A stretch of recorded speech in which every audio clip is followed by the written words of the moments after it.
The views and opinions of this podcast are solely our own, with no direct intention to offend or upset. Brilliant. Fucking brilliant.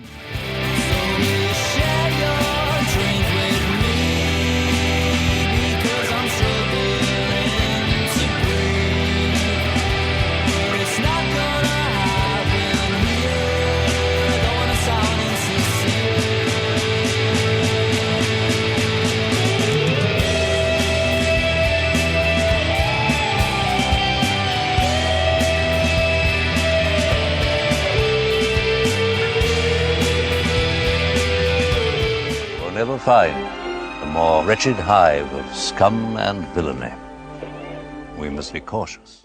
Well, hello, good morning and good evening and good night and wherever you may be, you know what I mean? Because I know you listen all around the world. But aye, What's the Script is back again for another episode. Myself, Chris, the dark beard fellow, got myself Craig there, the kind of white beard fellow. And today, we've got one of our own, John, joining us today. How are we, gents? I'm good with my fucking white beard, aye. You failed to mention that John's the half and half. He's fucking salt and pepper. He's an upside down pint of Guinness. I'm like the hybrid. That's the audio line.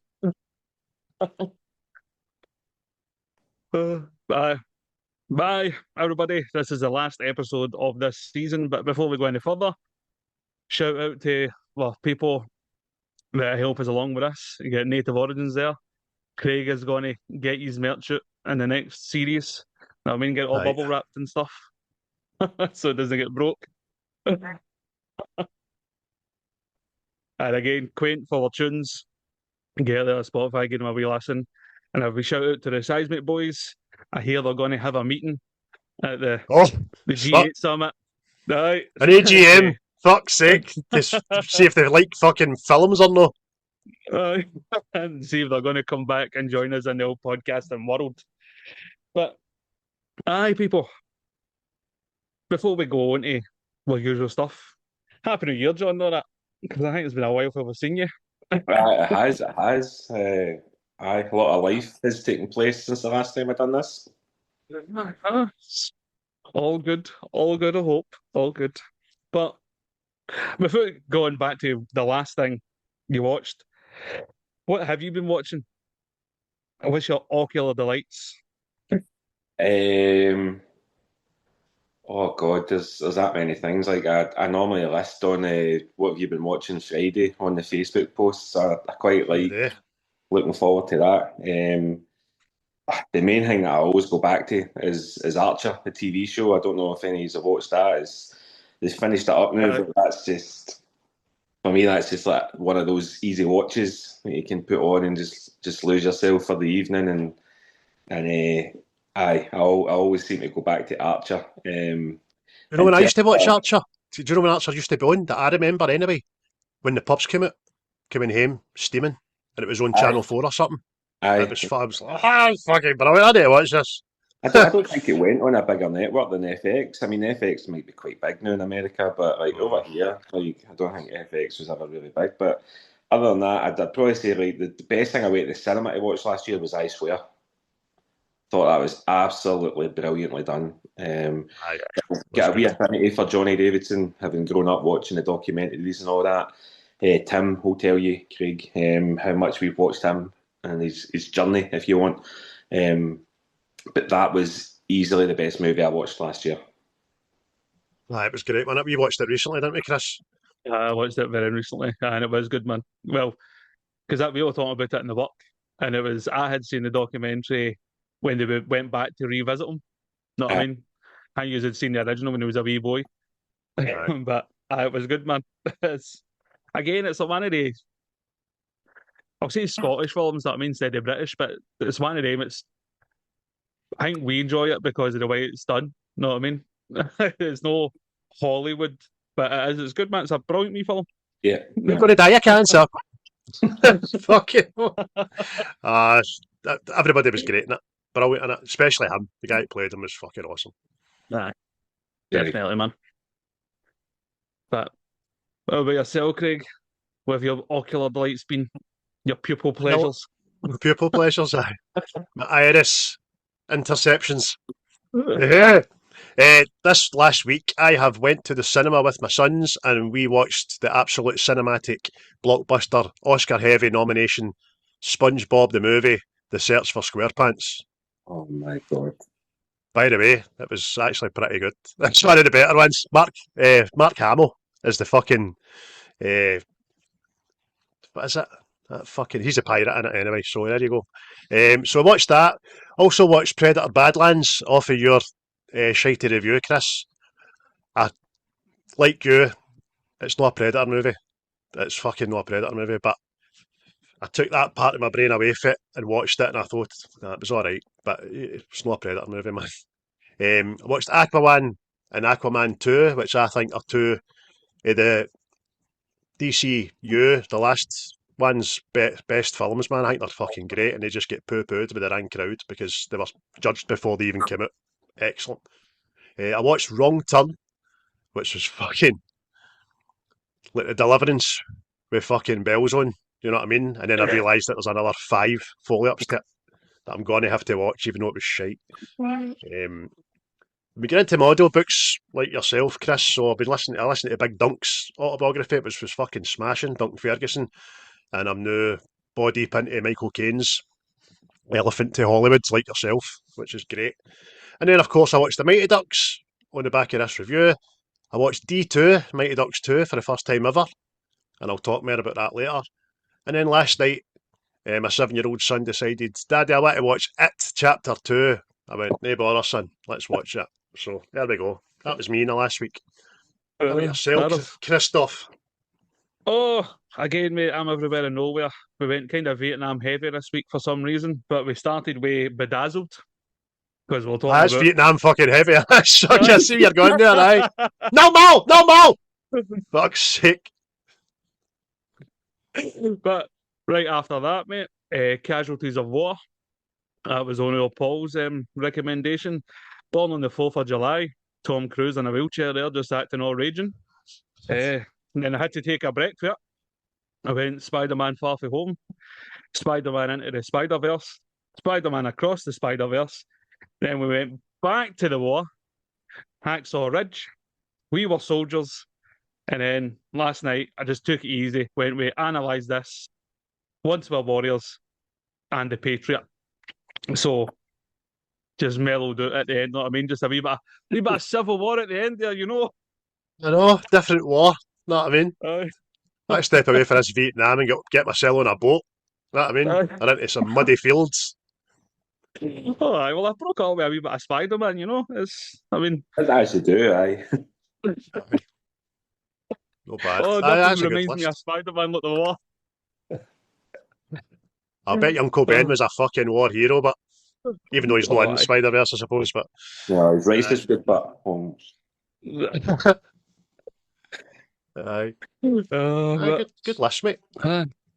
But that was Ocular Delights ×3, you know. And I mean, there's a good range there, a good spread.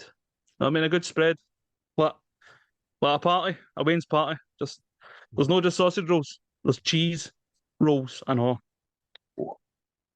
I thought you were going to say fucking cheese and pineapple on a stick or something. Cheese rolls, fuck's sake. Oh, all right then, caviar, Craig. Know what I mean? Oh, but you've got an expensive buffet. I've never been a buffet with rolls. Fucking woohoo. Fuck you and your bread, Council Craig. I'll get rolls there with fucking cheese. You've not had the wee sausage rolls, but there's no sausage in it, it's just cheese. Okay, that's a vol au vent, you fucking dafty. No. It's right next to the sausage rolls. It's with the pastry, but it's like a cream cheese in it or something like that. Aye. Oh look. I'm definitely fucking. Boys, come on. I'm sorry, darling. Skim buffet. Throw out the remains to the boy Craig. He'll enjoy those. I know. By the way, see that sort of buffet anyway. The kind of finger food buffet. That's a fucking dying thing now. As you know, a DJ, and anything I'm DJing these days is carry out curries and pizzas and hundreds of pounds worth of shite and hundreds of pounds worth of stuff that gets left and binned, man. Smorgasbord of waste, that is. Fucking you would doubt to say that word ever since I said it fucking 2 weeks ago. No, mate, for so long. Like, say something about buffets, you bastard. Say it. Had to date myself. But Aye. as well as all the Ocular Delights that we watch, peeps, we also watched this episode subject, and this episode is The Mighty Ducks. But it was in 1992. And we now turn to John to take us down memory lane in 1992. John, take us to 1992, sir.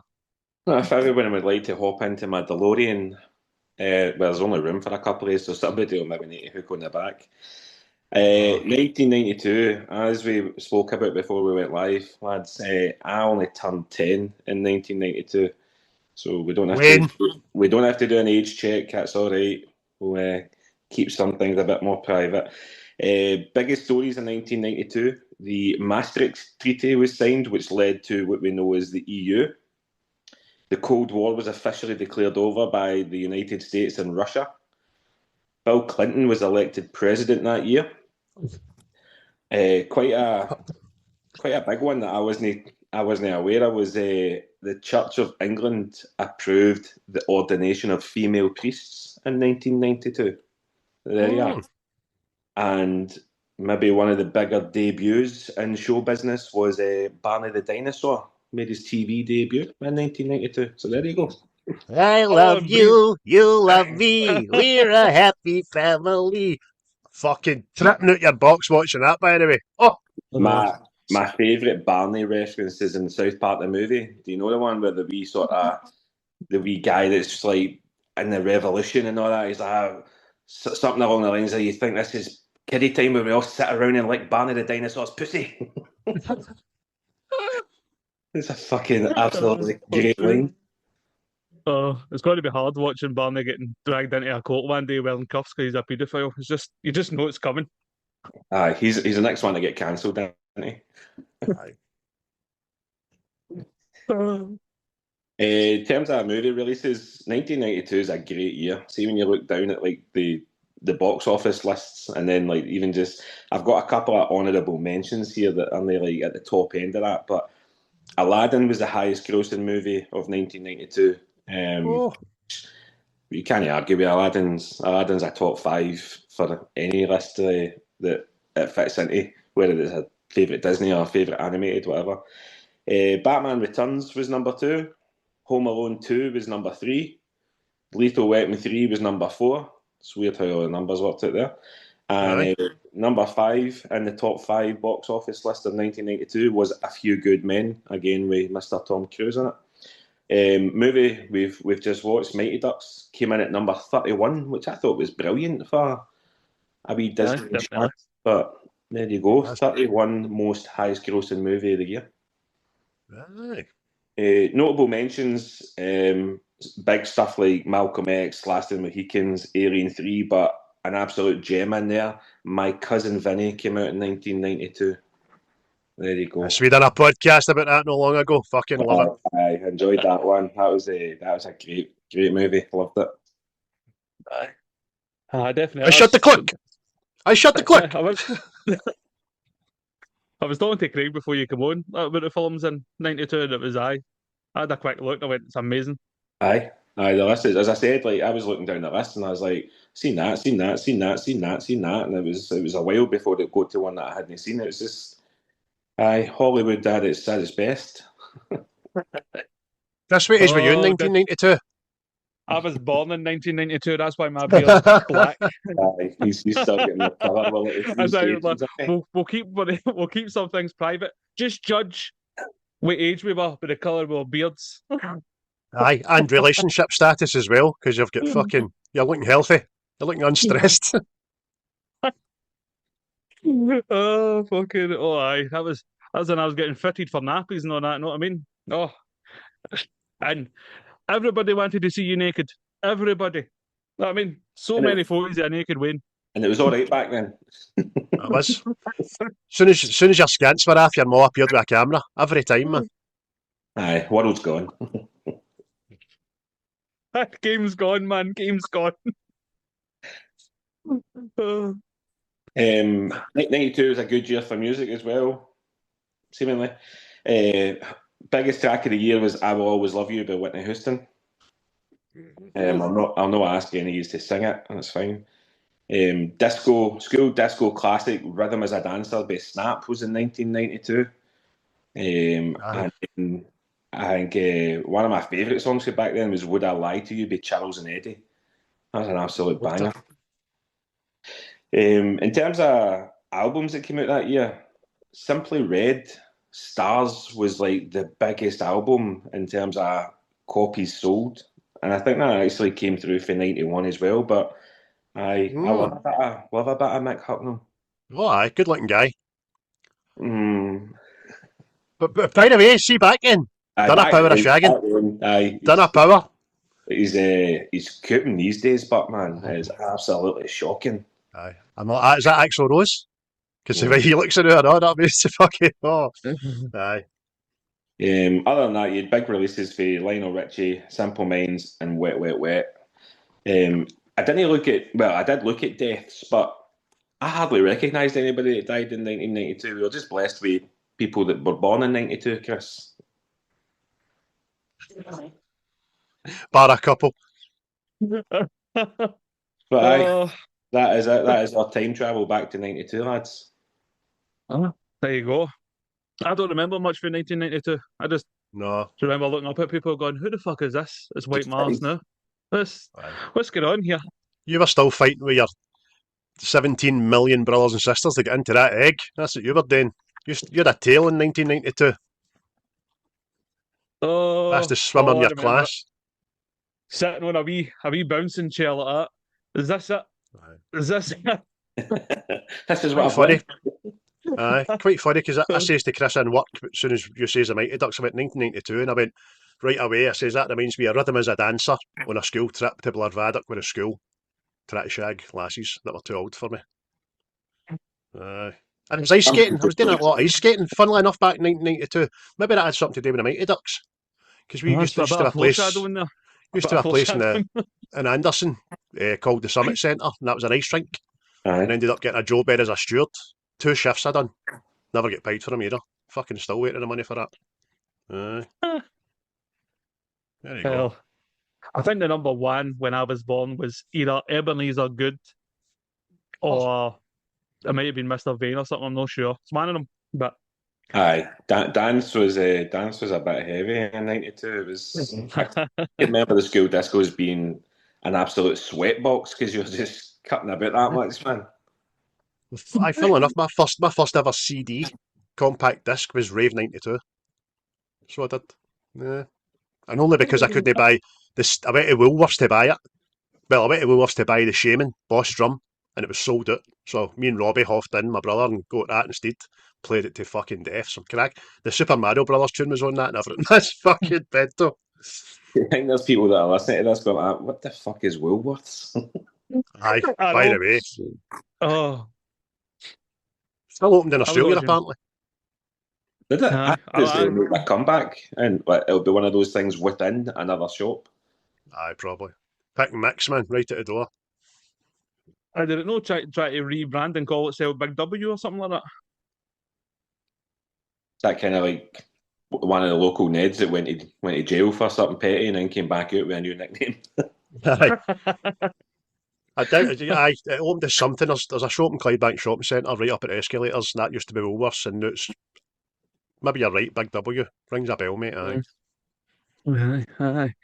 No, I'm laughing because obviously on the TikTok, like stuff in the 90s always pops up, like Glasgow in 1993 and all that shit, and then you see the old raves, guys standing in warehouses wearing jumpers, know what I mean? Just fucking pure pitching a sweat, just doing that. Everybody's got chewing gum. It's when a dove lasted a long, long time, but you know what I mean? High-vis jacket on and white gloves. Up the tunnel, no letting everybody cross the wee bridge. Get to Fox, my bridge. You know what I mean? I like how Chris thought they were having chewing gum and doesn't realise it was Eke Jaw. Aye. Combing your eyebrows with your tongue and all that. Brilliant. Good days. But as well as raves and Woolworths and all these other things going on, Mighty Ducks was also it. So, according to the interwebs, the budget for the movie was $10 million and it brought in $50.7 million. According to the interwebs. So, That's not a bad return, and it's probably why there was more of them made. It was directed by Stephen Herrick, I'm sure is his name. It might be, don't know how you say it. But He likes to be called Steph, mate. Steph Herrick. it does. It does. People don't know Steph. No, he likes to be called Steph. Steg. But If it comes to Glasgow, it's Steg. there was a big, massive cast, and which one of you would like to do a big rundown of the cast? I'll leave that to Craig. I've got working there. I only wrote down the kind of main players because I was like, I'm not writing all the fucking names, man. So I wrote down, obviously, Emilio Wstevez, Joshua Jackson, Vincent LaRusso, and Elden Henson. And there's another 40 cunts after that. Oh, aye, there's a shitload. A shitload. Hi, Emilio Wstevez, Josh Ackland, Lane Smith, Heidi Kling, Joseph Summer, Joshua Jackson, Elden Ratcliffe, Sean Weiss, Brandon Adams, MC Gainey, Matt Doherty, JD Daniels, Aaron Schwartz, and I think we'll stop there. Because you need to add to that list the writer. The writer gave himself a part in all three movies. Well, no, that didn't. 2 paychecks to go for that. A sly bugger. Oh, there you go. It's a bit of trivia. I never wrote that down either. That's well done. You see the rival lawyer when Wstevez is a wee prick. That's who the writer was, the guy that played that other lawyer. There you go. I know that, I just didn't write it down. Because I was thinking that, because obviously when you're doing your checks on the film and all the facts came as a trilogy. You know what I mean? So you had to like try and differentiate what was in this and what was in other ones and X, Y, Z. But aye. So trivia, lads. He's your best bit of trivia. That was it. John just trumped us there. John just gave us the best bit of trivia.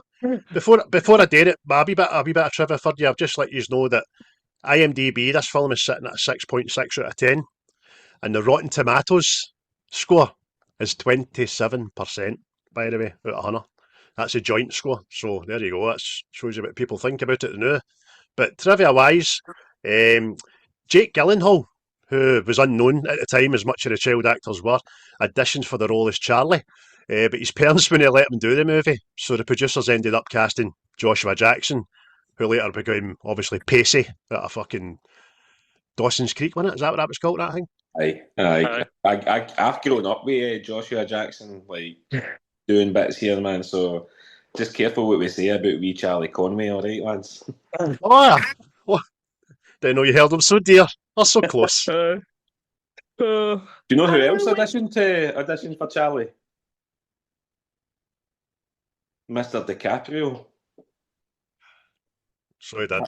Apparently you're right, Gyllenhaal's parents didn't let him take the role, but DiCaprio just wasn't good enough to get offered it. I wonder what he went on to do.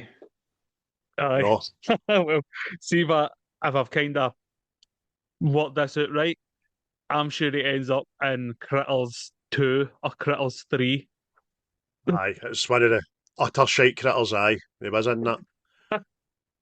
They're in an apartment building, isn't it? Aye. But like John says, he kind of was on the ascendancy quick after that, wasn't it? DiCaprio. Aye. Juliette Lewis, I know, she tried out for the part of Connie, but she lost out to Marguerite Moreau. Like Juliette Lewis, she looks like a crazy bastard. I think she'd be fucking dynamite. I think she's dynamite in most things, aye. She just always looks like she's about to just total the whole cast. Aye, she's flinging you about the bedroom and then knock fuck out you after it. You know what I mean? Bipolar as fuck. Did she not get with Brad Pitt? Back in the day? I'm sure she did, aye. Even out with everybody right enough.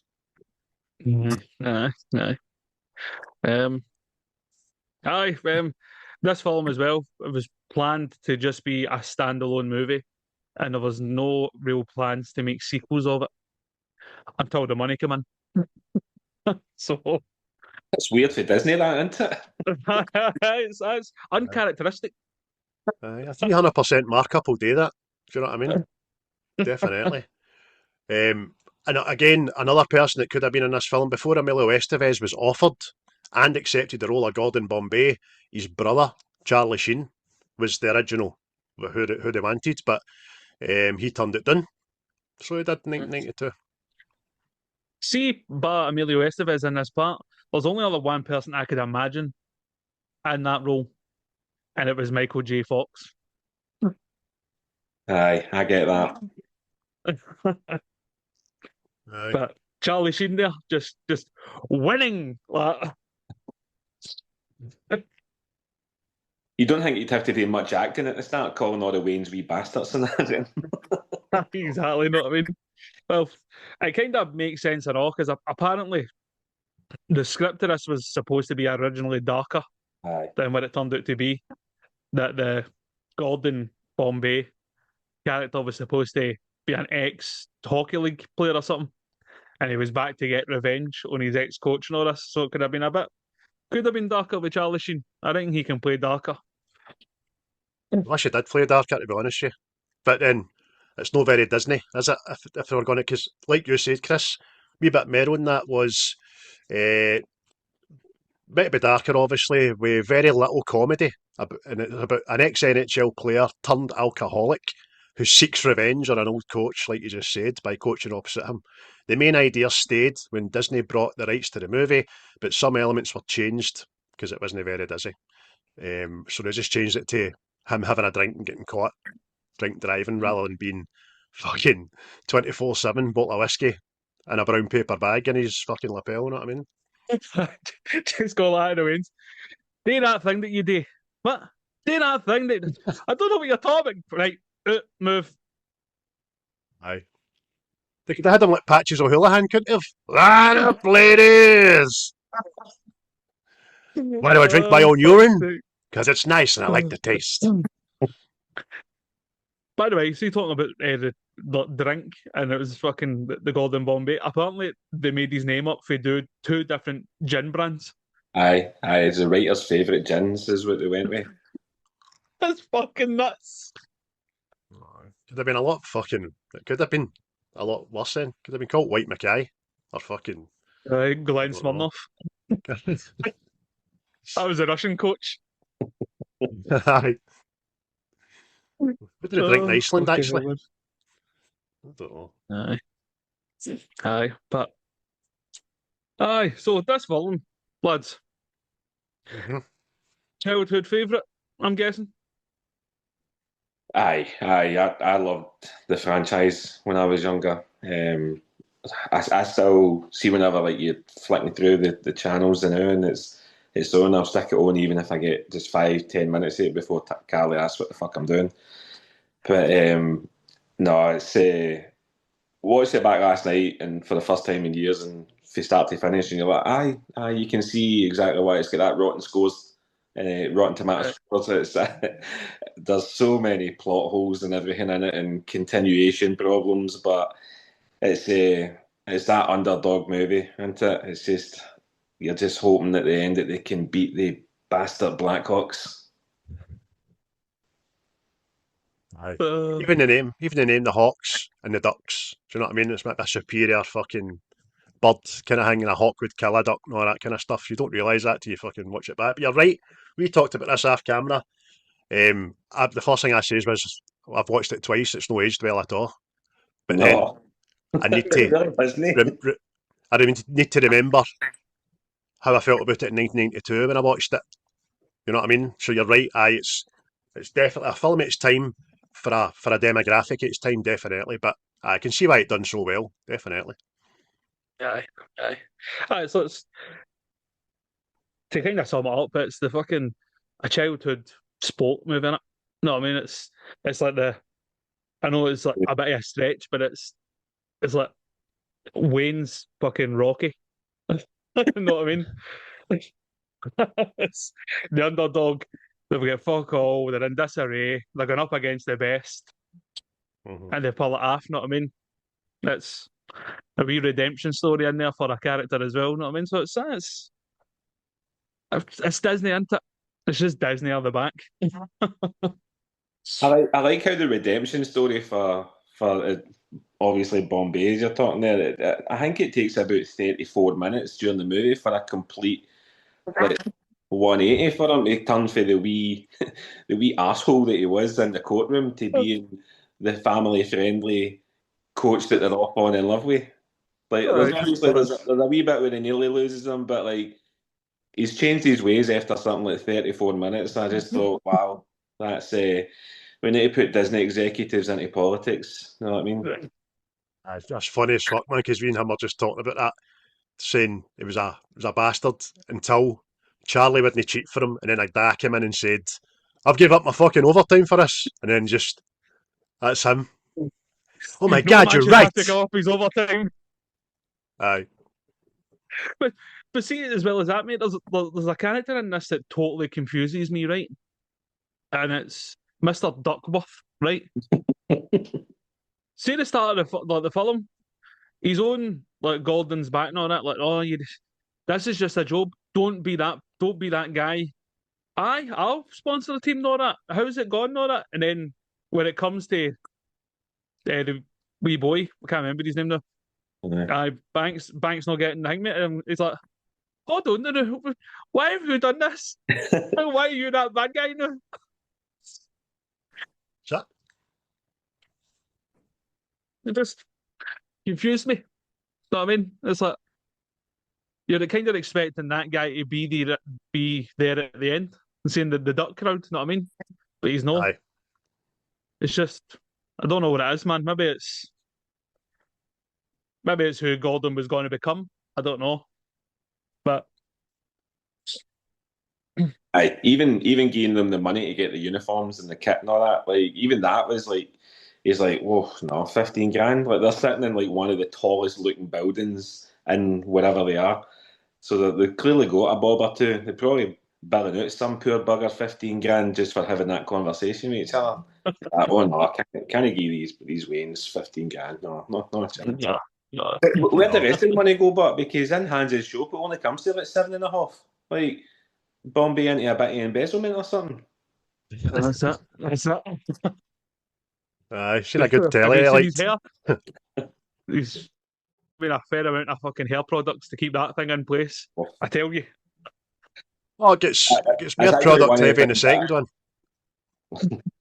I was watching it thinking I had a good head of hair back in '92, but I didn't have that good a head of hair, man. Did you see the likes of Joshua Jackson's? I know that was a bonnet. Like, that thing was on for days.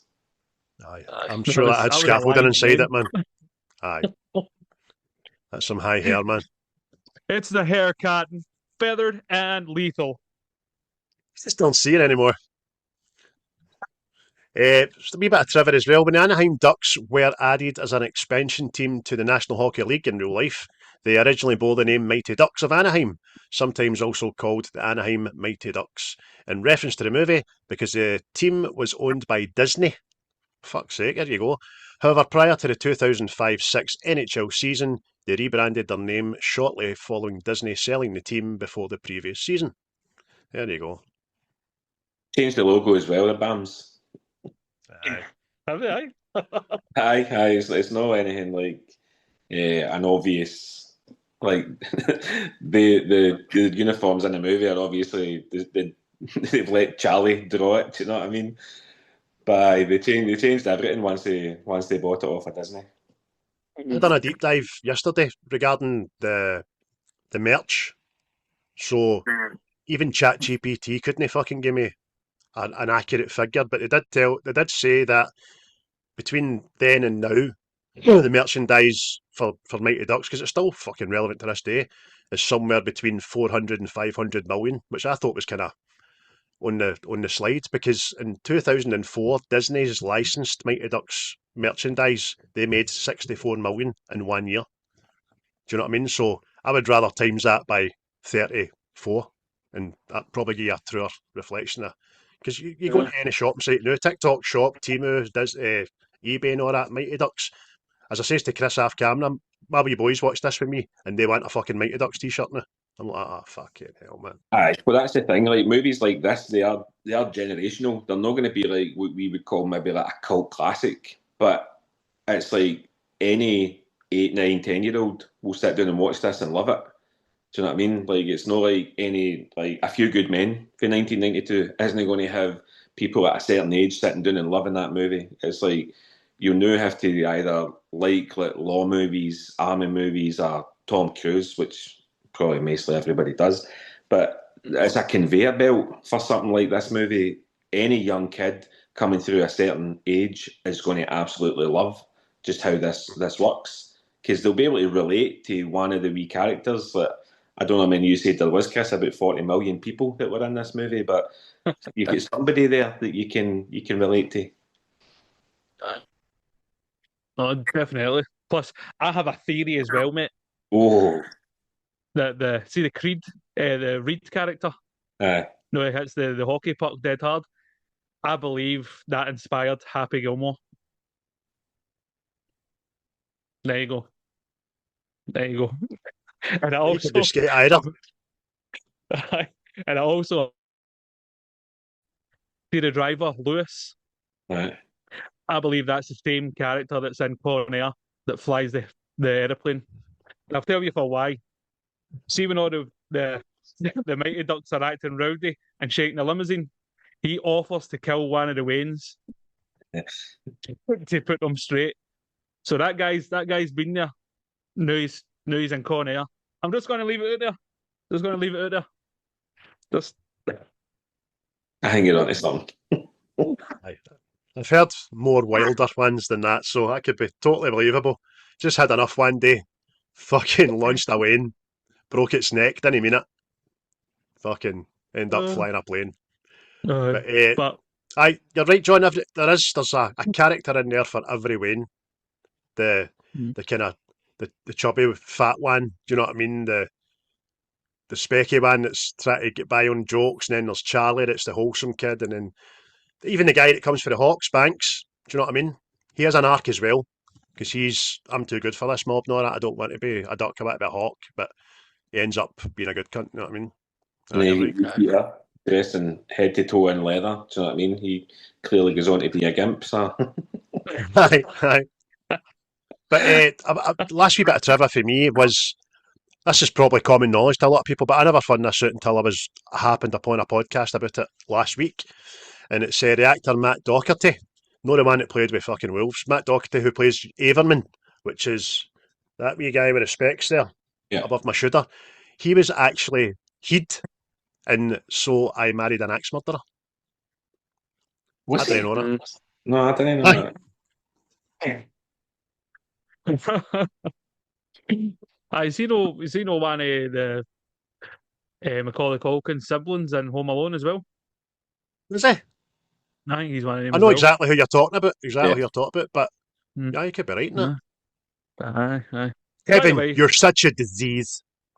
I was going to look into Where Are They Now, but I mean, like we've touched on, there's too many of them to bother looking at. Like, well, I know Jesse Smollett, he's hiding under the couch. Know what I mean? After staging a certain fucking lynching, shall we say? Oh, tell me more. I don't know what that means. Who's he? You don't know the Jesse Smollett, no? No. Well, apparently, I'll say apparently for legal reasons. Is this where we have to consult legal? There's a disclaimer. Just put allegedly before every sentence. Allegedly, Jesse says that there was two white guys attacked him and tried to lynch him.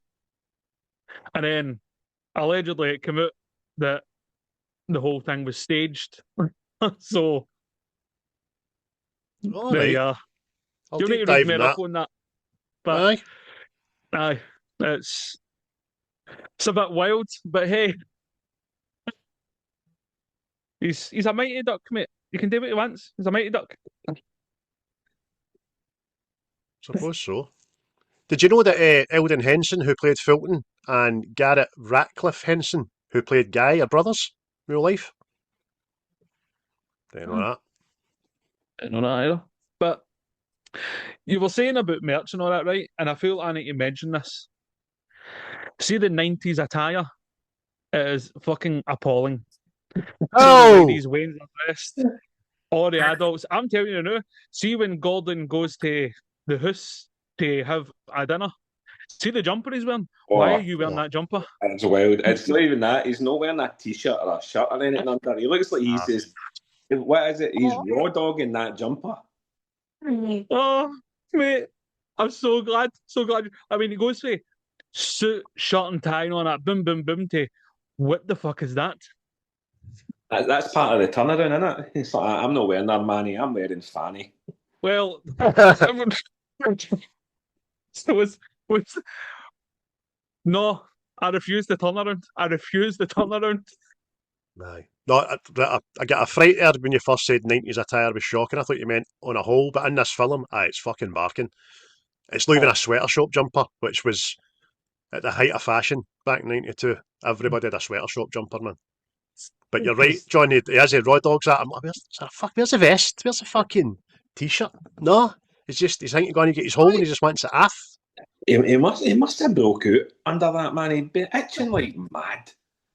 This is the whole thing, but it's technically date night. Like, make a good impression, and you fucking wore that. Aye. Him and the boy making a roast. Know what I mean? Yeah. Aye, but the mod didn't expect Bombay in there. Like, see when she comes in, she's surprised that he's there. No, she's surprised he's wearing that jumper. Like, where the fuck did you get it? Oh, what's that, Gordon? Aye. Oh, something smells good. Is that my fucking underage son making a full fucking 7-course dinner again for me coming in for work? Oh, jumper. Oh, must be Thursday. Aye. And here's the thing, you know. Why is everything baggy? Everybody's clothes are baggy. All the adults and everything is fucking baggy. It was only a $10 million budget, mate. They couldn't get close to fit. Aye. Had to hit all the thrift stores in New York for that. It was back in the 90s, mate. You only have to look at, because just look at football, right? Look at the strips and the kits of the 80s, and then look at the strips and the kits of the 90s. Everything was just fucking hanging off you, man. Gust of wind and you ended up knocking it. But culture was baggy back then, wasn't it? Because like hip hop and R&B all started to get bigger in the early 90s, so we'll probably marry in with all that, won't it? Aye. Fresh Prince of Bel-Air stuff, man. But, and by the way, see another thing, the boy that plays Reed, he looks older in this film than he does now. I remember his name now. What one's Reed again? Elden, is that Foggy? Elden Ratliff. It's Slapshot. Aye, Foggy. Aye, I'm telling you, he looks older in this than he did in Daredevil. You're right, because in Daredevil, it looks as if he's never shaved in his life. Aye, that's it, mate. He's got that Benjamin Button disease. He's even got a higher voice. No, he's got a fucking lower voice than this. It's fucking blew my mind. I'm going, Foggy. There's bound to be people out there that didn't know he was Foggy either, that are just going like that. They've not heard the last 30 seconds of you talking. They're just putting, they're seeing math formulas just now. But before we started the podcast, I know, me and Craig were talking, and I happened to mention Karate Kid. I see a lot of likings in Karate Kid to this film. I'm sure they mentioned it in this film as well. Mm-hmm. Aye, wax on, wax off. So it's very similar. No, I mean, especially when it comes to the last game, where the coach has literally got swipe my leg. Like that. Aye. A lot of fucking underhand tactics and stuff, which, by the way, there's millions in the second one. That Iceland fucking coach, let me tell you, talking about injuries and shit, but we'll get to that. Aye, you're right, mate. It's another underdog story, innit? It's the bullied, kind of trodden on people winning, I suppose. But aye, you're right. Every dog has its day, innit? It's one of the ones. You can be garbage for 364, but see on that 350, you've got a chance. You are Macclesfield. Oh, what a result for them, eh? Aye. Cute and busting bastard. Never before did anybody go, see, one day people will be talking about the Mighty Ducks and Macclesfield will be mentioned. Unless there's a Macclesfield-based podcast, no. I know. Hey, they won the Big Macs. That's what they should call it. But since I've said that, right, I wrote this down, right, because I've got questions, right, but what is the message behind this film, right? What's the message behind it? You're going to go left field, obviously, so tell us. No, I'm just curious because, see, effectively, right, Gordon has probably got a well-paying job, right? Now, there can't be much money being a pee-wee hockey coach, right?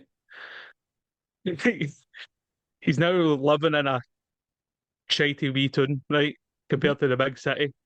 And see the other team, the Hawks, that have been told, right, you need to go out there and win. You need to go out there and win. Whereas, right, I know it works out for the Ducks, but it's, come on, lads, let's just have fun. I get good luck with that, lads. Totally get what you're saying, but it's a 360 arc then, because young Gordon loved this tune, he loved hockey, he loved his dad, he loved fucking skating on the lake, he loved everything about it, and he spent the rest of his life trying to eradicate it because of that miss. Do you know what I mean? So it's probably like he woke up again and realised everything that he loved was exactly there. You know what I mean? But I know what you mean. Big city, money, high powered job, fucking one defeat in 30 and all that kind of shit was all his life, but it was all designed to fill the void that he'd left, I think. There you are. No, like I says, it's just go questions, because technically, see his coach then go for the win. Effectively ended up with a better life, maybe not a happier life, but that's how I'm asking. What was the message? He's partial to a fucking redhead. That's his message. He fucking likes a ginger.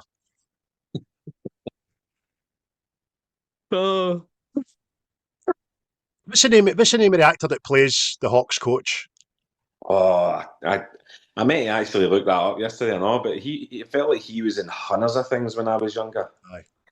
Bastard in them all. Lane Smith. Aye. Funny enough, John, you mentioned My Cousin Vinny. He was the opposing lawyer in that and all, wasn't he? He always plays a kind of underhand arsehole. And he plays it well, doesn't he? He always. But he's a lovely guy. Very fucking gay his last pound, the guy. Bet he's first up in the church. He's just a bit from that red light zone.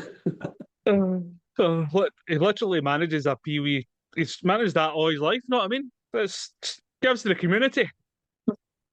Aye. True. Aye, all his life. But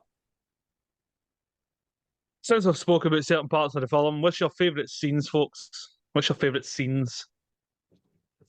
Start with yourself, John. So Carly came in for like the last half hour of it last night, and I'm sitting watching it. Excuse me, and just the bit at the end where they're playing that final playoff game, like that whole drama and excitement, like that's still. You still get a bit of enjoyment, like you know what's happening, you know who's going to win, but you're still like, go on, get up. So it's the happy ending. That's my favourite scene. Everybody enjoys a happy ending. What about yourself, Craig? I enjoy a happy ending as much as the next man. I like you right. moved straight on, didn't give me a chance to have a battle there. Just straight away, we're going to burn him here.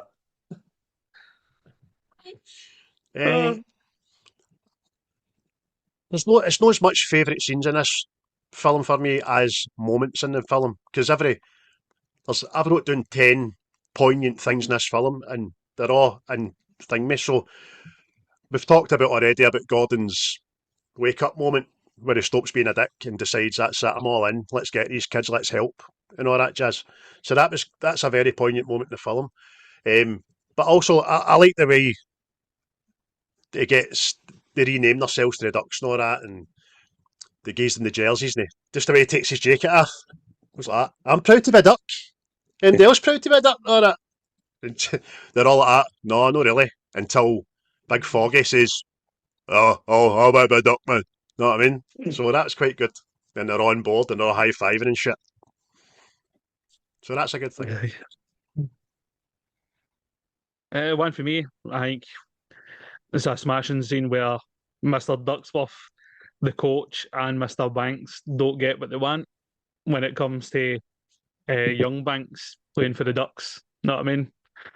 And then they're going, aye, just you do that and you'll get your job back and all that thing and all that. And it's like, nah, that's not happening. Know what I mean? So I guess there as well, talk about Gordon's kind of arc in the story. Know what I mean? It's just he's changed, he's pivoted. Know what I mean? The thing I loved about that scene, Chris, was when he does the wee, like, if you remember back to at the start of the movie where he's like, "Thank you very much, Mr. Ducksworth," and that, he's acting the wee ball bag, but then he's like, "Yes, sir, Mr. Ducksworth. Right away, Mr. Ducksworth. Quack, quack, quack," and then he starts quacking. They are stood in a law firm, a clearly well-respected law firm, and the owner of the law firm is having to tell one of his staff members to stop quacking. I just thought that was absolute comedy, man. I loved that bit. Aye, that's it's one of the highlights for me. Know what I mean? The bad guys technically getting told to fuck off in Disney terms. Know what I mean?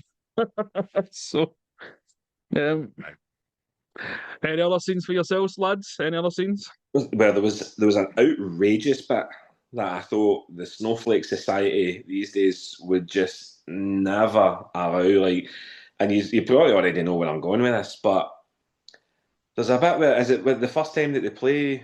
Who did they play? Is it the Hawks? It's the Hawks. And they basically came up to halfway, and the guy for the Hawks like that, what is this? The audio lineup or something like that? And then you're like, what the hell is he saying that for? And then you look, and it's one white boy flanked by two of the black boys, and you're like, oh my God. Racism in 1992 was wild. No wonder George Floyd was out trying to make a name for himself. Correct. I say, I fucking trying to make a fucking buck for himself, the cunt. I better know. I couldn't believe that, man. Like, that's something that you definitely. Obviously, the demographic is aimed at a younger group, so you wouldn't pick up on that. But watching it back now as a half adult, like, that blew my mind. Well, it's funny that you mentioned that, because I genuinely would have thought that Disney would have cut that out. Like they've done with, was it Jingle All the Way and all that? They've cut out 2 parts of that as well. You know what I mean? And it's like, just leave it in and people can be outraged. You know what I mean? It's told me it's time. You know what I mean? It was absolutely nuts. I was sitting there shocked for a good couple of seconds. Obviously, until you mentioned that, and I just realised the Hawks didn't have a black boy and they didn't have a girl in their team either. So there you go.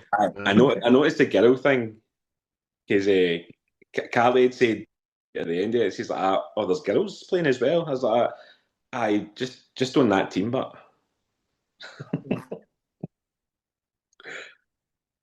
Well, again, let's see that you mentioned that there's the audio lineup, because there's a part in it where Gordon walks into the classroom and he goes, "Right, come on, guys," and every lassie turns and goes, "Person." So I'm going, so you were aware? Aye. You know what I mean? But you just decided to leave that. Not only that, we can trace all this back now to 1992. This is when everything started, pronouns, all that. This is where it kicked off. Aye. Charlie's now still called Charlie, but wears different underwear. Know what I mean? Another good arc, I'll say, in the movie is Hans. Hans is a good character. He's a grounding childhood influence for Gordon, and kind of makes him like realise what hockey's all about, what he's all about, what life's all about, and all that. And it makes Gordon think as well. Teaches him about winning, doesn't he? Really, there's a wee speech about winning versus honour and the soul of the movie. It's quiet and emotional. Do you know what I mean? And it's a grounding bit for Gordon.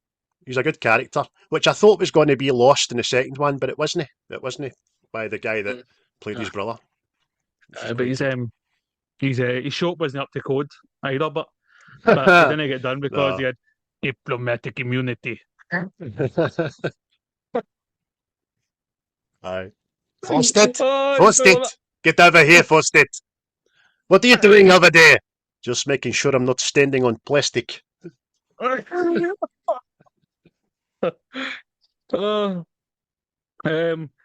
give one other one for myself, and it's when Goldberg's tied to the goals, and the whole team just scudding pucks at him. Know what I mean? It's just because it's obviously there's a line before it, but that's one of my favourite lines as well. But aye, and then just see the fact that he's got Eddie's theory being a goalkeeper, and everybody just skates off and leaves him. It's like, all right, cheers. So they parried that in The Simpsons, didn't they? Sure, they parried that in the thing. And tied Mulhouse to the goals. So, but, aye. And then he just shows what a unit he is and starts to skate off with a goal in tow. Because they mentioned was it pizza or something like that? Aye, that's it. I would move the fucking goal for a bit of pizza and all, don't you worry. Also, throughout this film, see any time that Gordon has a face-off with Coach Riley, it's always quite... What's the word? It's like I've wrote down there, any scene that Bombay crosses past with his old coach hits kind of hard, because there's childhood trauma attached to that. It's all in the speech he gives him before he misses that shot when he's a wee boy, you know what I mean? You're not just letting me down, you're letting your teammates down, you know what I mean? Just, you're an arsehole, mate, you know what I mean? And it's, even when he meets him as an adult, and they're looking at the sign, that one championship one they never won, and he's like, you know, I wish they'd take that down and all that, just, that was you wee dick. As if he's so when he gets his comeuppance, it's all the more brilliant, you know what I mean? It was that mess that killed your father. Like, Jesus. Fucking.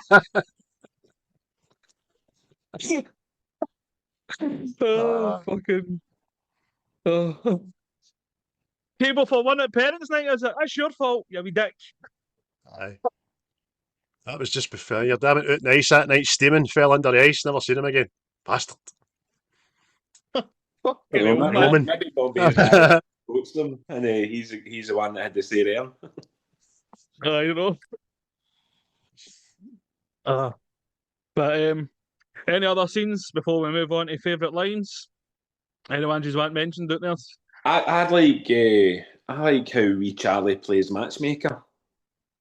I think nothing appeals to the single guy in you more about potentially liking a woman than the woman's kid giving you a wee nudge and a wink saying, I'm signing this off, mate, if you go for this.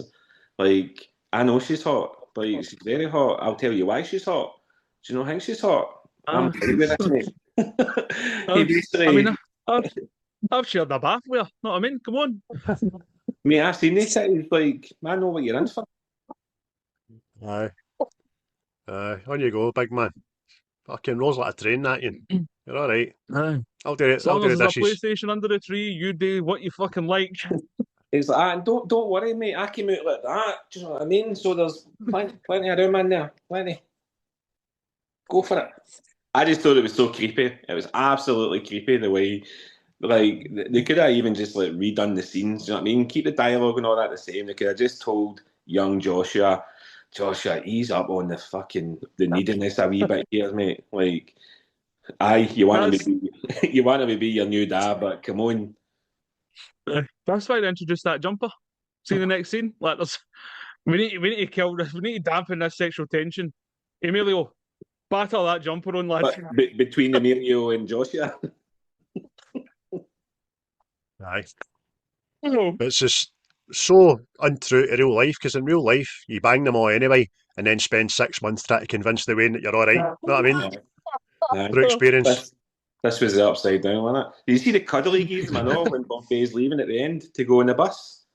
Aye. Everybody's like fist bumping and all that, and fucking Charlie's in there giving him a wee kiss on the cheek. Aye. Aye. It's like we were talking about this earlier on and all. It's film is very wholesome. No, I mean almost overly wholesome, but you know what I mean? How Like, Disney. just imagine all the Waynes all talking about that afterwards. Like, here's Charlie getting that game because you know, it's not. I mean, Well, I read that before the start of it, most of the actors that read well and auditioned well couldn't skate, so they had to actually learn to skate.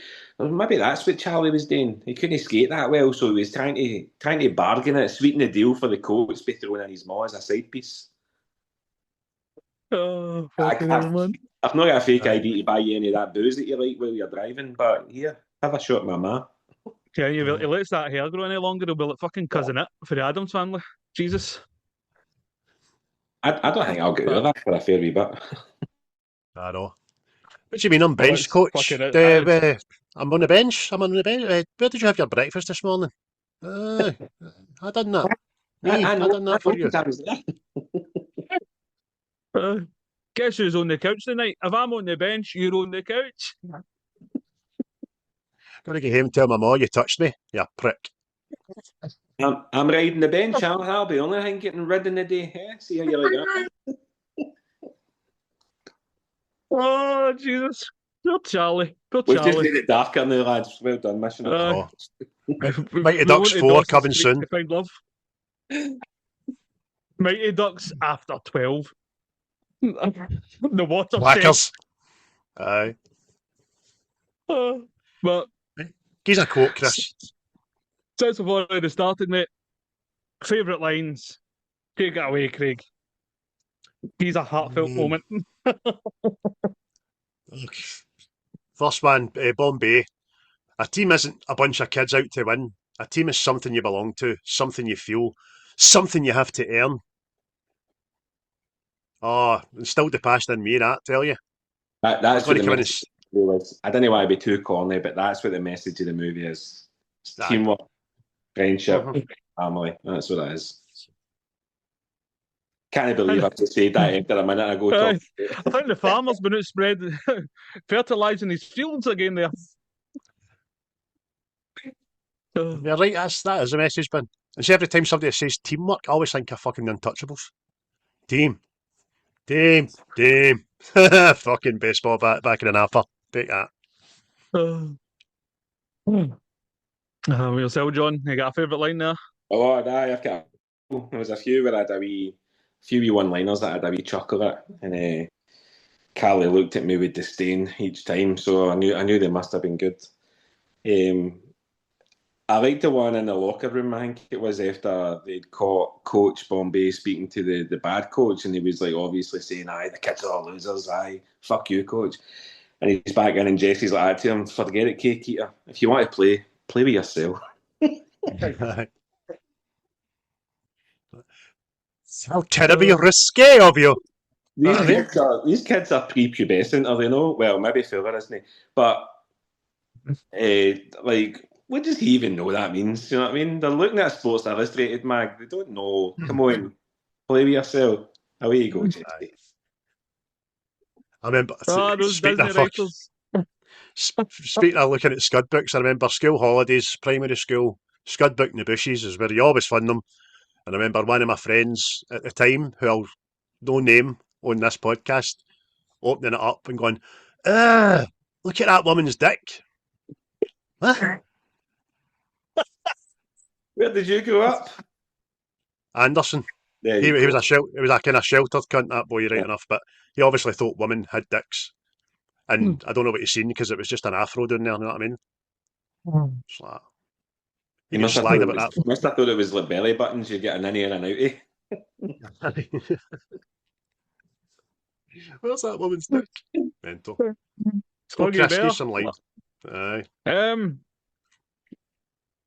Well, one for me, a back and forth with a policeman. Okay, I'm taking you down the precinct. Breath, blood, or urine in Bombay. No thanks, I'm full. Aye, that's right up my street. I love that stuff. It's the only time you hear his wee Billy the Kid chuckle.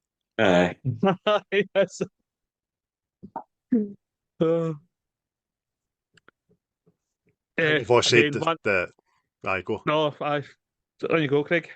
I'm just going to say one we've already touched on, which was the yes, sir, right away, sir. Thank you very much, sir, Mr. Duckworth. Quack, quack, quack, Mr. Duckworth. Quack, quack, quack. Stop quacking.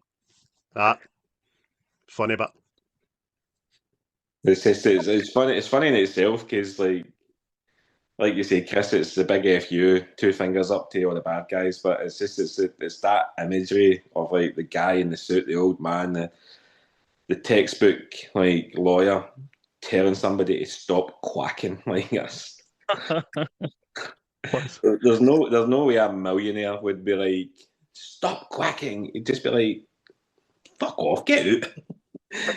This shall be sent to you. Don't even go by the office now. Stop. Jeeves, drag this man outside and have him shot.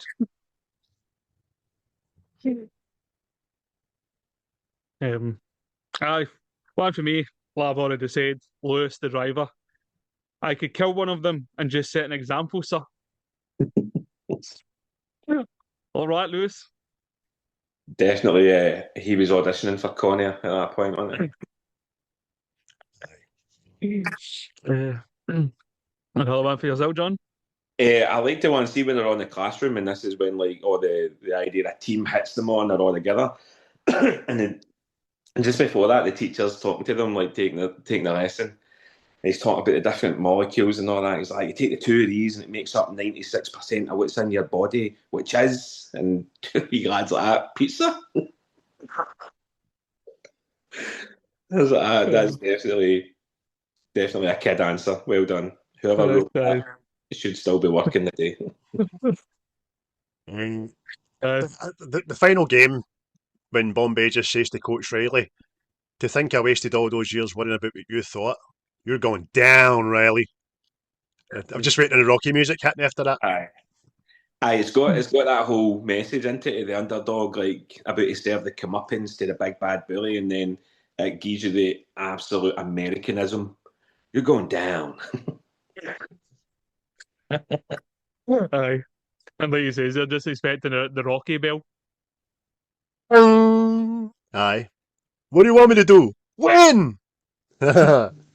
It's quite funny. That is the level of patter. That is a level of... Because there's another one when Banks says he becomes full circle and he's investigated as a duck and he says, let's kick some hot butt. You know what I mean? Butt. You know what I mean? Instead of ass. See, at the very start when Bombay meets all the boys for the first time, somebody floats in a wee bastard there. Did you hear it? We're just something bastards. So that must have been the one swear word that was allowed in this film. Is that when he's describing what happened to the previous coach for the Sayre Aram? I think that might be that. Aye. But again, it's like Americanisms, they don't have like the same meaning for swear words out here, do they? Like, I remember watching Friends once and they said wank. Another one that I liked and I actually continued to use in sporting situations was when they were garbage at the, like in minute 20 odd before they became good in minute 40 odd. There was a bit where Charlie obviously misses his shot and Bombay's like that, keeps swinging, maybe you'll give him a cold. I just loved everything about that. Like, obviously the idea that like the gust of wind could give them the cold, but hey, they're on the ice. Do you know what I mean? They're already like at risk of said cold. That virus is impending. One for myself again. It's Dave Carp after he's been knocked out. Says, I don't want to go to school, Mum. Bombay, Carp. How many fingers am I holding up? And Peter Mark says, you wouldn't know that anyway.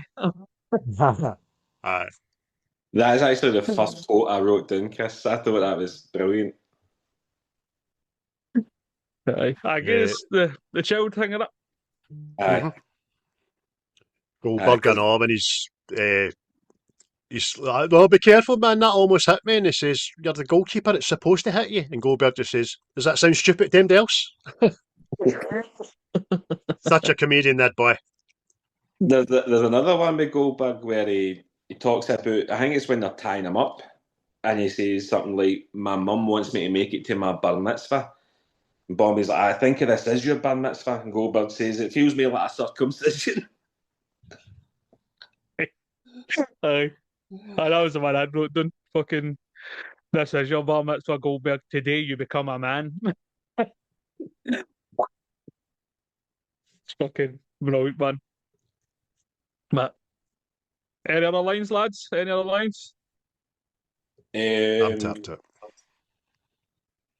I like the one, see, when I tell you what, right, I forgot about this bit when it happened. See, when they're driving, and for some reason Bombay's now sitting in the front next to his driver after being in the back the whole time, and then the window gets tanned with the boy in the alley. I'll be honest, right, when it happened, I jumped a wee bit because I forgot about it. And I was like, oh my God. And then I was like, I'm 43 and I'm jumping at that. That's incredible. But then he obviously goes down and he talks to him about it, and he's letting him smack him. He's well, you're great at breaking windows. Do you ever hit the goal? I just thought, like, all that power and everything, but then it ties into, again, what is it, concentration over strength and soft hands and all that. Really, really showing that Coach Bombay is a coach. Aye. The thing with the eggs, that was great. You know what I mean? Pass the egg, don't hit the egg kind of thing. That was good. I like that. You're right, that shows coaching. Do you know what I mean?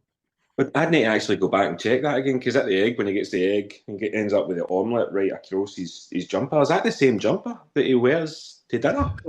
I don't know, mate, but I hope it is. When I go and check it, I'll drop it in the comments. No, just that, what we're talking about, the scene where obviously Bombay turning down Ducksworth and the other coach and all that. It's actually mirroring the kids and the school at the same time. Know what I mean? It's like kind of, we're turning down the authority sort of thing and quacking at the same time. Aye.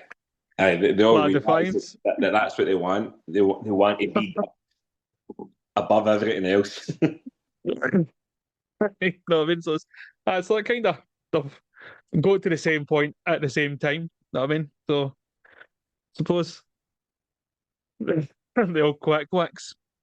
But I'm actually surprised none of these wrote down the simple insult that was cake eater. So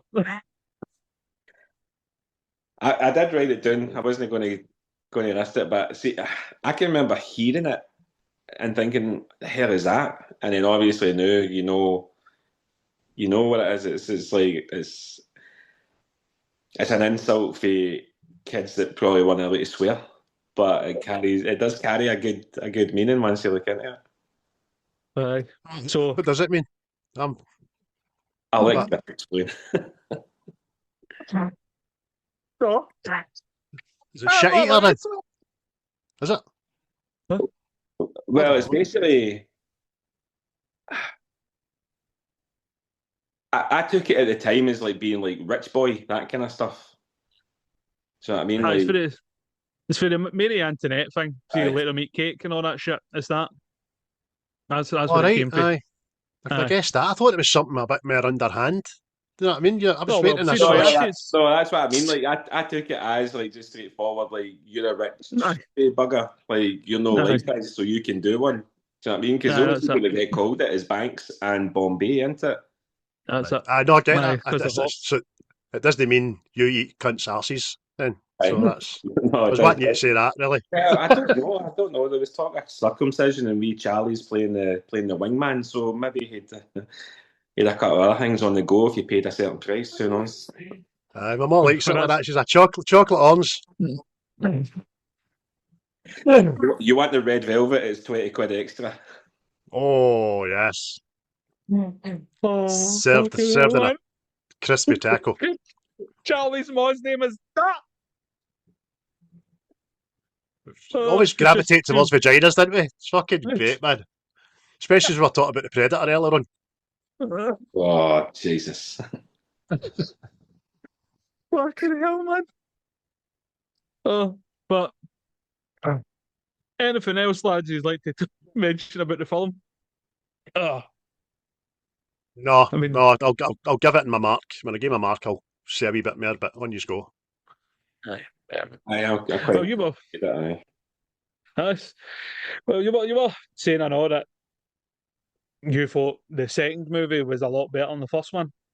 I think the second movie's 10 times better than the first one. Having watched it for the first time last night. Not to say this one is utter garbage. It's no utter garbage. I'm not saying that. I'm just like I said to you I texted you last night. I was pure invested. I was like that. Oh no, they're 4-1 down. Oh, 5-2. What a time to be alive, though. There was a lot better thought, money, script, a lot more at stake. There was a lot more message and all that in the second one. I thought it was a cinematically a better movie, which, like you said at the start, was never in the fucking running until this one made a good few quid. So, Mm. but it's not to say this one's garbage at all, not at all. I'm going to mark it out of 10 as 14-year-old Craig, because 47-year-old Craig is totally different. So, I'm going to get a 7 out of 10. Thoroughly enjoyed it. Great film of its time. Everybody in my school had a fucking Mighty Ducks hat. You know what I mean? I was baseball caps were big again. It was a hat because nobody could afford a fucking hockey jersey. Jesus. So it's great. Very poignant movie of its time, and still relevant to pop culture today. Aye. I agree Done. with pretty much everything you said there, Craig. And the only thing I'll add to it is wait till you see the third one.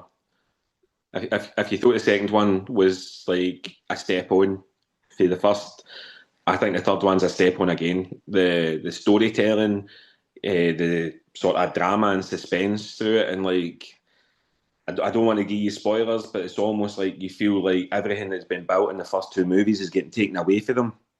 So that's sort of a bit of the underdog part as well. So I'll be interested to see what you think of the third one because Watch that tonight. I'm the same. I'm going to go back and I'm going to watch the second and third one again just because, like Chris said, when you're pulling up all the trivia stuff, it gives you in the trilogy.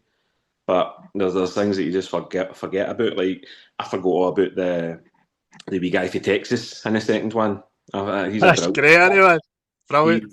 He's another bit of comedy relief. Like, is it Averman? Do you know what I mean? But aye.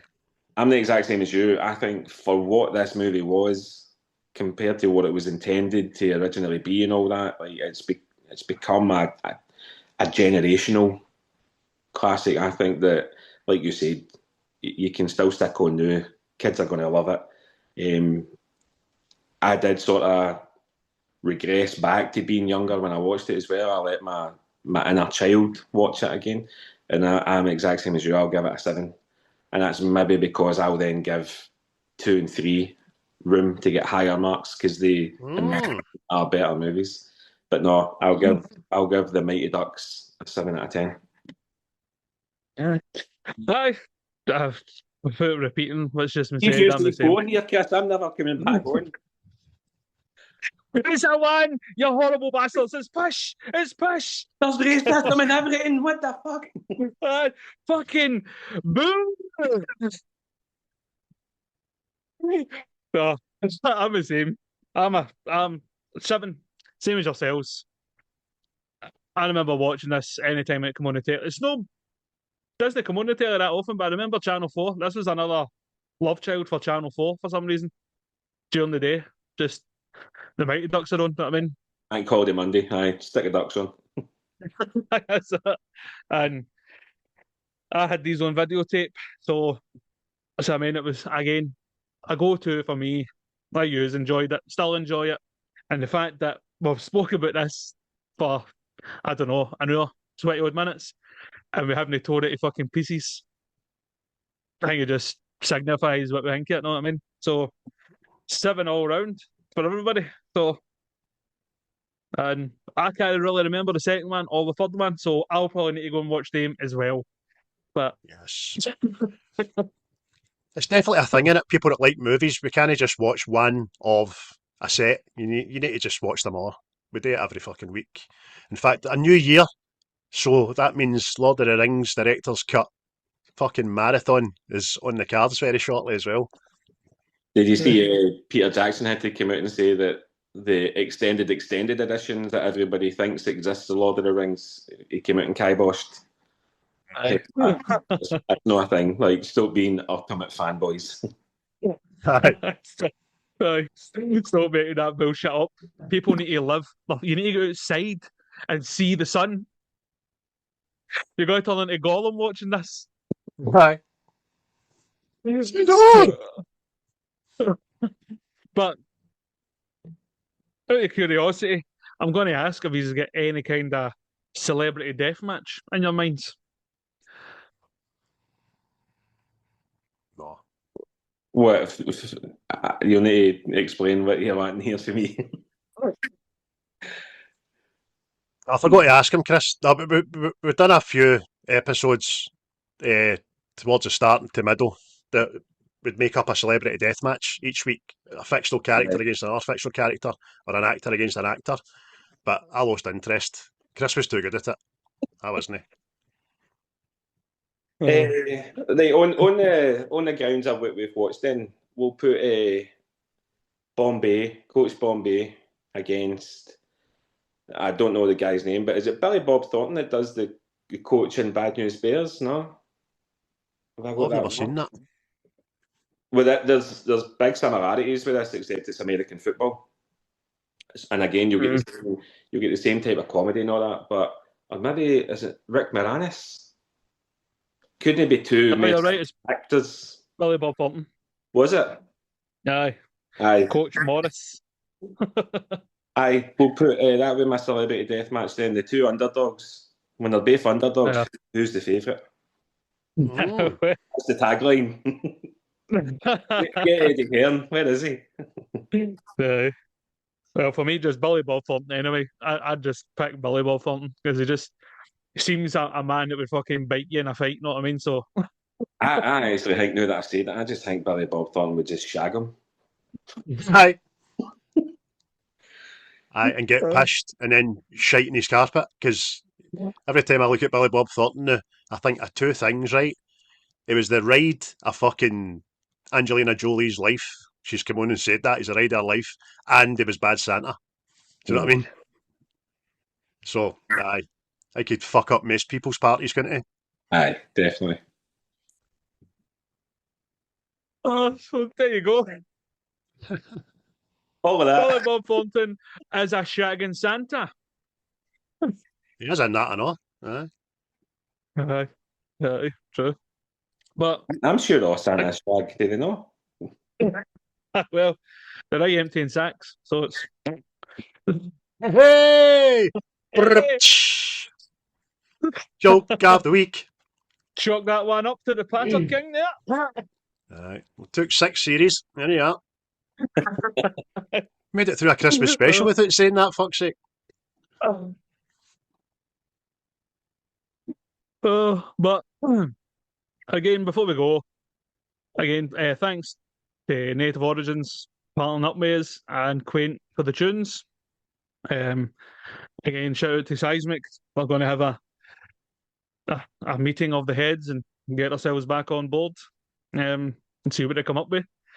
And to yourself, John, before you go, you've got the choice of movie bingo, and you're choosing for Craig's movie. So you set the tone for the new series approaching. Talk about pressure, eh? Right, where's my list?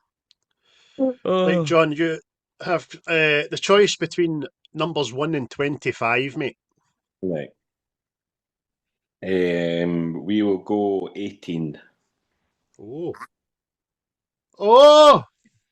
There we go. One of Chris's favourites, and you've just watched it not long ago, Chris, to be honest with you. That's no one of your favourites, you've just watched it recently.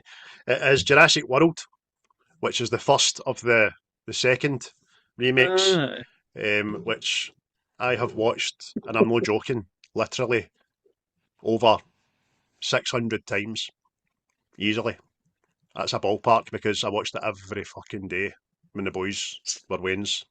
And they still put it on to this day. So I know it inside out, back to front, upside down.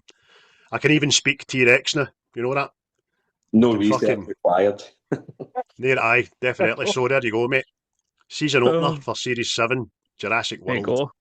A big dinosaur there, a big boom boom. But, aye.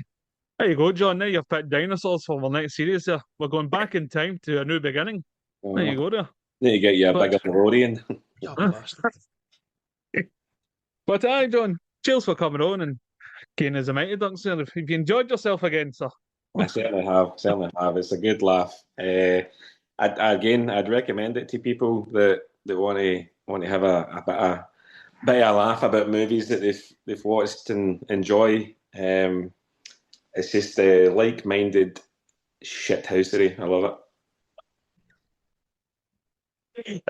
We enjoy having you on, sir. We enjoy having you on. Because it's, I mean, you've very different scales at your films. I have. It'll be easy to find something in the middle next time.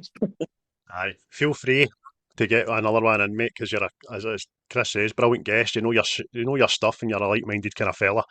And you made the time to come on, which a lot of people can't, obviously. But excellent, mate. Thanks for coming on. I appreciate it. Thank you. Yes, and like many others, these are all appreciated and loved and counted and well regarded on the socials and the likewise. And hope you're still enjoying it and listening and share it with your friends, your family, and your enemies, and tell a random in the pub. You know what I mean? Aye, 544 is on the Facebook group page, which is the only thing keeping me on fucking Facebook. And YouTube subscribers up to 372, which is quite funny because we don't get 372 fucking likes for every episode we put on. But it's good to have you there, you know what I mean? Aye. It's better to have a populated phone book and not have anybody phone you than have nobody in your phone book and have nobody phone you. Hey, this is you before you started drinking. Before you started drinking today. Fucking hell. But hey, it's all about laughs and love and live, laugh, love. Aye.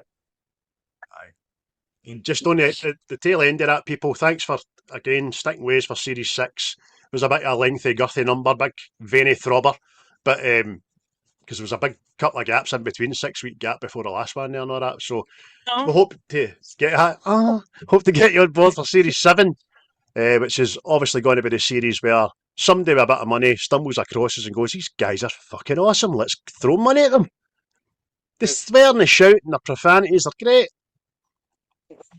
And they've turned the Mighty Ducks into some pornographic dark movie. Which is what it was always intended to be. The coming of age story from Disney. What? Aye. But it'd be even more funny if they did go with the original script about him being an alcoholic and his name was Gordon Bombay. That trivia would have been even more fucking poignant, you know what I mean? Aye. Bombay by name, Bombay by nature. Aye. But without hammering on all that, people, we'll see you next time, and hopefully you're there to listen, laugh, and love along with us. Just listen and laugh, man. I love push out the window. And John, again, cheers for coming on, and hope you enjoyed yourself again. Loved it. All right. See you, bye. See you, bye. What you just said is one of the most insanely idiotic things I have ever heard. At no point in your rambling, incoherent response were you even close to anything that could be considered a rational thought. Everyone in this room is now dumber for having listened to it. I award you no points, and may God have mercy on your soul. The views and opinions of this podcast are solely our own, with no direct intention to offend or upset. Brilliant. Fucking brilliant.